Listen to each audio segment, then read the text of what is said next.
체인 스토크 브레싱이라고 해가지고 사람 이름인데 얕고 빠르다가 깊고 느리다가 그다음에 좀 정지했다가 물론 20초 이내야 되는 것이고 다시 얕고 빠르고 그러니까 빠르고 깊고 느리고 빠르고 느리고 정지하고 이것을 반복하는 그 터미널 브레싱이라고 한다. 주로 이제 뭐 세레브럴 문제가 있는 사람이라든가 요독증이라든가 혹은 하트 페일러라든가 혹은 또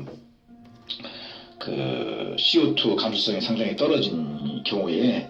그러니까 CO2라는 게 뭐냐면 이게 그 호흡 중추 자극제다. 그러니까 이제 이런 그 호흡을 하는 사람한테는 그 CO2하고 산소를 섞은 걸 주면은 호흡 중추가 자극이 되기 때문에 이걸 치료할 수 있는데 그럼 그 반대로 자극 말고 호흡 중추를 갖다 이렇게 진정시키는 것은 이 모르핀이 되는 것이다. 그럼 모르핀을 이렇게 체인 스토크 브레싱에 쓰는 경우가 많은데 자극하기 위해서 CO2를 쓰기도 하고 그 다음에 이제 그 진정하기 위해서 이제 모르핀을 쓴다고 했는데 CO2하고 산소 섞은 거. 그 역할은 뭐냐면은 이 빠르고 느린 것을 갖다가 그 좀 진정시켜가지고 전반적으로 느리게 만드는 것이 그 모르핀의 역할이라고 할 수가 있는 것이다. 이것이 모르핀의 그 호흡 정상화, 느리지만은 정상화, 빠르고 느린 건 없는, 정지된 건 없는 그 정상화라고 하는 것이다. 그 모르핀의 그 호흡 정상화 효과. 근데 이와 같은 호흡만 있는 것이 아니고,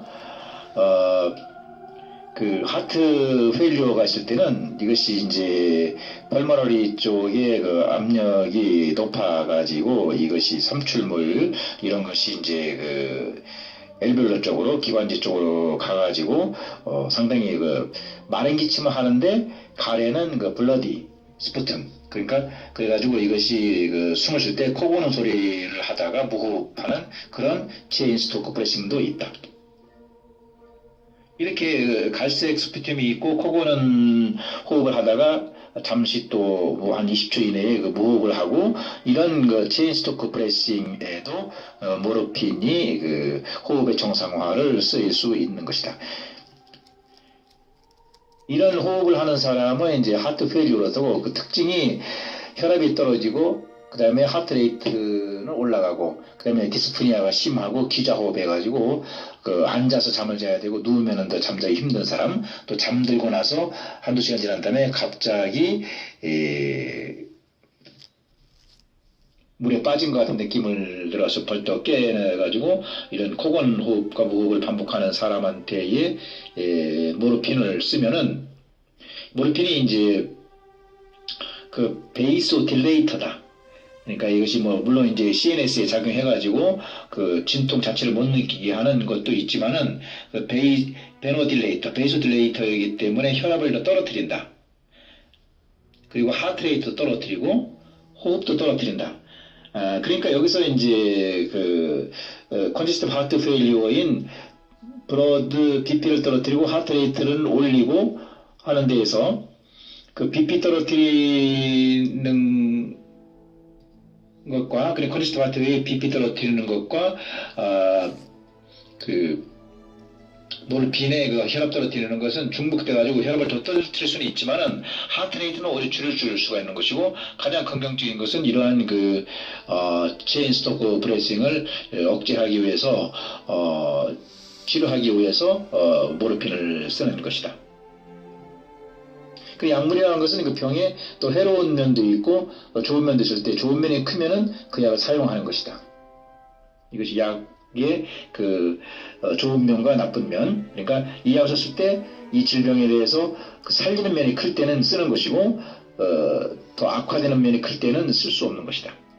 그러니까 결론적으로 모르핀의 역할이 그 베이소딜레이터고 중심성 그 세다티브인데 그럼 꼭 이렇게 컨제스티브 하트에 쓰는 이유는 예를 들어서 이제 그 에크토마익 인팍션 같은 그 코로너리 아터리가 이렇게 그 수축돼 가지고 작아져 가지고 통증을 느낄 때 환자는 굉장히 불안해한다. 이렇게 숨을 쉬다가 또 이렇게 디스프니아를 쉬다가 혹은 또 뭐 잠자다가 벌떡벌떡 일어난다든가 혹은 체스트 브레싱을 하다가 죽을지 모르나 불안감이 있으면 환자는 더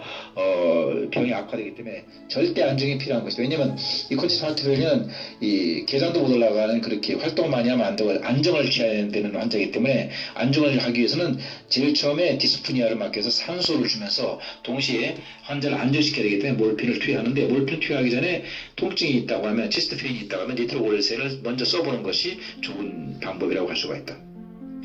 왜냐하면 이 체스트 페인이라고 하는 것이 이 체스트 페인에다만 초점을 맞출 때는 니트로그레세를 먼저 쓰고 그 다음에 몰핀을 쓰는 것이지만은 그러나 체인스토크 브레싱을 컨트롤하려고 하면 먼저 몰핀을 쓰는 것이 좋다고 할 수가 있겠고 상당히 세다티브가 필요한 안정이 필요할 때에는 몰핀을 먼저 쓴다고 할 수가 있겠다. 그래서 오늘 내가 이제 본 환자는 75세의 남자로서 한 20여 년간 230까지 올라가는 하이퍼텐션도 있고 가끔 앵기나가 있는 환자에다가 그 하지부종이 심하게 있는 환자다. 이 환자는 체스트 페인이 이제 그 아우티로스클레로스 해가지고 코로나 아터리가 이렇게 좀 막히기 시작했기 때문에 그것이 생길 때에 뿌리는 약 아마 니트로그레세린 성분 같은데 그것을 항상 가지고 다녔던 것이고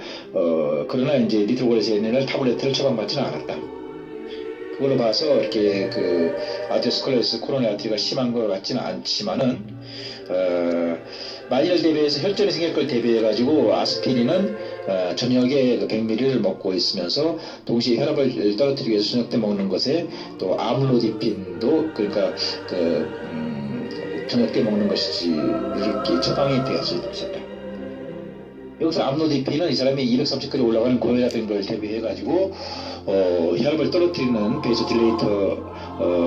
그 칼슘 채널 브로커 역할이 있지만 또 하나 펄모너리 하이퍼텐션도 의심이 가가지고 이것이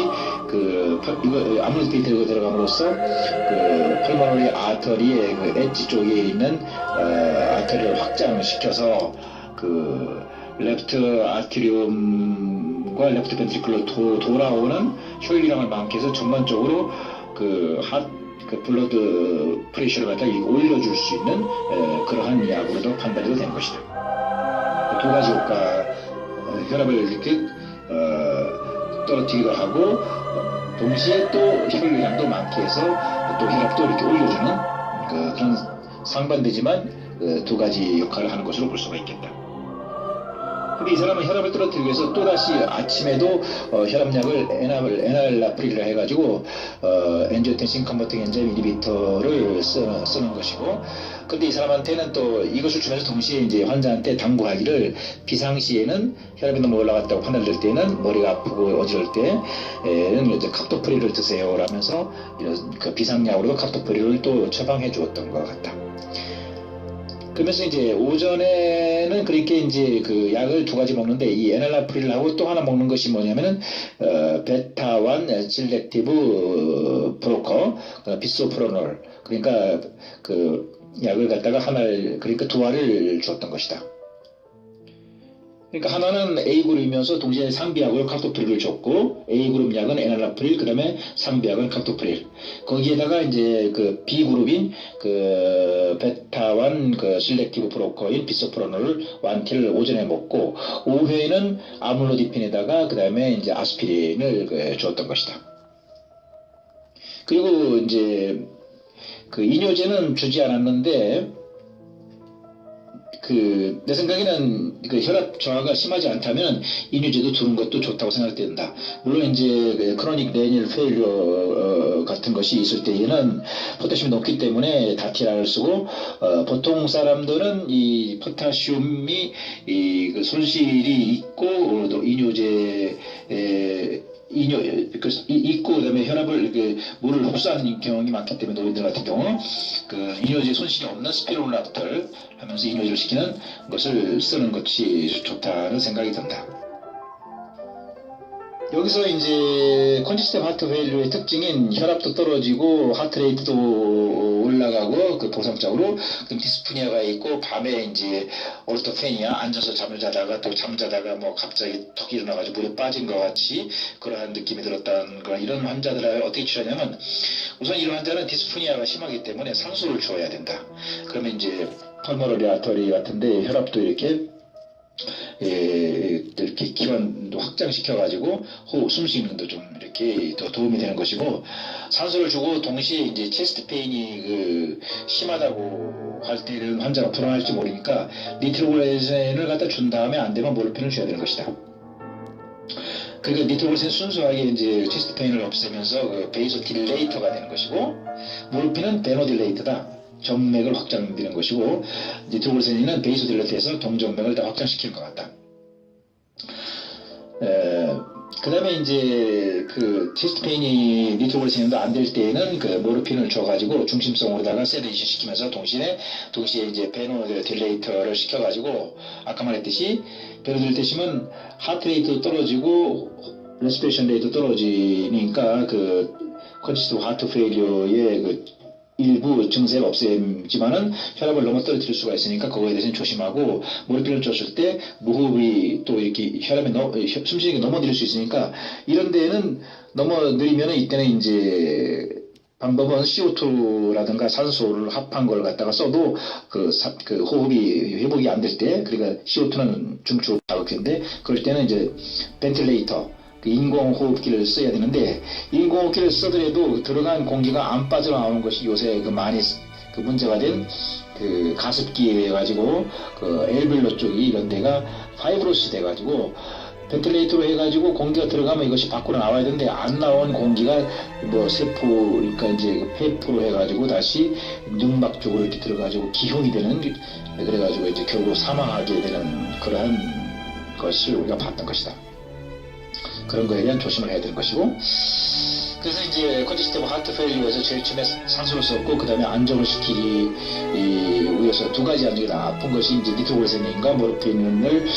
이제 썼던 것이고 이제 그 다음에 다이레이트를 써서 에데마를 주는데 에데마를 이렇게 없애는 것은 그 다이렉트스 같은 것이 좋은데 이것은 혈압을 많이 떨어뜨릴 수 있으니까 상당히 양을 적게 써야 되는 것이고 에날라프리드나 카토플리 같은 그 엔지오텐신 컨버팅 엔자임 같은 것은 에큐토마이디아 인펙션이 아니어더라도 이제 그 컨시스tent 하트 페일리어에서 그 어느 정도 효과는 있다. 그래서 이 약들을 이제 그 우리가 알다시피 그 심퍼세틱 너브를 갖다 이완시키고 베이소 딜레이테이션을 시켜주고 그다음에 그 이뇨 효과도 있기 때문에 이런 컨시스tent 하트 페일리어도 어느 정도 효과가 있지만은 이것을 많이 했을 때에는 그 저혈압을 조심을 해야 되는 것이다. 그 다이레틱스라든가 엔지오텐신 컨버팅 엔자임이 되면 다 저혈압을 조심해야 하는 것이고 니트로글리센 효과가 없을 때는 모르핀을 쓴다는 얘기다. 그 모르핀을 다시 나왔는데 모르핀을 2 내지 5mg 쓰는데 이것은 그 베노딜레이터다 그래가지고 혈압을 떨어뜨리고 하트레이트를 떨어뜨리고 그다음에 프레싱 레이트 호흡도 떨어뜨리는 것을 조심해야 되는 것이고 그 다음에 이제 베이소딜레이터도 쓸 수 있는데 이것은 특히 컨시스tent 하트 페일리어라든가 세레브럴 에디마 같은 게 이런 경우는 동맥을 갖다 이렇게 이완시키는 하이드라진을 쓰고 니트로프로사이드 같은 것은 동정맥을 다 이렇게 확장시켜주는 것이다. 그 다음에 베타브로커도 쓸 수 있는데 이것은 급성기에 컨시스tent 하트 페일리어는 쓸 수 없고 가능하면 안정 후에 쓰는 것이 좋다. 베타브로커는 그러니까 급성기 쓰지 말라는 얘기다. 베타브로커는 이제 이것을 많이 쓰게 되면은 천식을 악화될 수가 있다. 그러면 이제 실렉티브 베타1 브로커를 가능하면 쓰는 것이 좋겠고, 그래 이것을 안정된 후에 투여하는 게 좋겠다는 얘기다. 그 디곡신 같은 경우는 심방세동이 있는 환자의 그런 어리스미에 있는 환자의 심실 반응을 조절한다는 얘기는 딜라테이션 시간을 길게 해가지고 하트레이트를 줄이는 데 쓸 수가 있는 것이다. 물론 이제 AV 모드도 억제하는 것이고, 그 그다음에 이제 그 에데마를 없애기 위해서 크로닉 레이럴 페일류가 있는 환자한테는 다티라를 써가지고 포타슘을 좀 떨어뜨려주고, 보통 사람들은 되게 포타슘이 떨어져 있기 때문에 이것을 보정하는 스피루막트를 쓴다는 얘기다. 그리고 컨제스티브 하트 페일류 일반적인 것은 되게 이제 칼슘 채널 브로커를 피하는데, 그 이유는 이제 이 사람이 혈압이 떨어진 사람인데 칼슘 채널 브로커를 쓰게 되면 상당히 혈압이 뚝 떨어질지 모르니까 조심해서 쓰고, 가능하면 피하고, 노스테로이드 앤티 인플라메이터리 드럭, 예를 들어서 뭐 여러 가지 그 소염 진통제 같은 것도 가능하면 조심하고 피하고, 부정백제도 뭐 아테리얼 파이브레이션 때 디톡신 같은 거 쓰는 건 좋지만은 다른 뭐 하트레이트를 줄이는 바우간 윌리엄스 약들은 조심해서 이렇게 적용을 해야 할 것이다. 우리가 이제 니트로글리세린이라든가 이 모르핀 같은 체스트 페인에 이렇게 그 앵기나에 쓰는 것은 이제 아테로스클레스 돼가지고 스테이블 그 앵기나라든가 혹은 또 에큐토 코로너리 신드롬 속에 있는 언스테이블이라든가 이것은 그 앵기나가 시작됐다는 얘기는 그 스테이블 앵기나 언스테이블 앵기나는 전부 다 이것이 이제 아테로메인 점점 커지는 것이고, 이것이 좀 툭 터진 것이 스트롬보스가 생기기 시작한 것이 이제 논 스테미가 되는 것이고, 이때까지는 그 ST가 엘리베이션이 안 된다. 그러나 ST가 엘리베이션이 되는 것은 그 스테미처럼 이미 꽉 막혔을 때 막혀버리면은 그 니트로글리세린이 효과가 없는 것이고, 그 스테미 앞에까지 쓸 수 있는 것이 니트로글리세린과 모르핀으로 통증을 제거하는 것이라고 볼 수가 있겠다. 그러니까 5분 내지 10분 만에 니트로글리세린을 먹어가지고 완화가 되는 거라면 우리가 앵기나로 볼 수가 있는 것이고, 혹은 또 논스테미를 볼 수 있는 것이고, 그 이상 치료해도 안 났을 때에 니트로글리세린으로 효과가 없을 때는 그 스테미로 봐가지고, 이런 경우는 빨리 병원에 와가지고 가능하면 1시간 이내에 거기에 뭐 스턴트를 해준다던가, 더 이상 그 파이브로시스가 이렇게 스트롬보스가 안 생기게 아스피린 용량 300을 주고, 그 다음에 여러 가지 이제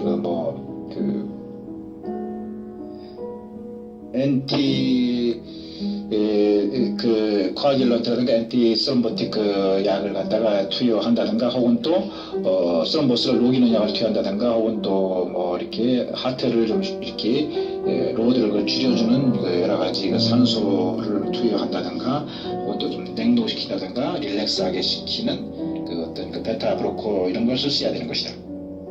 그래서 이제 병원에 와서 이제 치료를 시작하는 것이고, 가능하면 이것이 이제 4시간 이내에 스턴드 하이버네이션 된 것이 이제 이렇게 좀 덜 생기게 되는 것이고, 4시간 넘어버리면은 네크로시스가 돼가지고 희망도 없게 된 것이다. 그러면 그 부분은 완전 리저너블 모션 이벤트가 영원히 나타나기 때문에 그래도 10시간, 12시간 이내에 와서 바이패스라든가 이런 것을 해주는 것이 좋은 것이 에큐토 인팍션의 특징이라고 볼 수가 있는 것이다. 체인 스토크 브레싱이라고 해가지고 사람 이름인데, 얕고 빠르다가 깊고 느리다가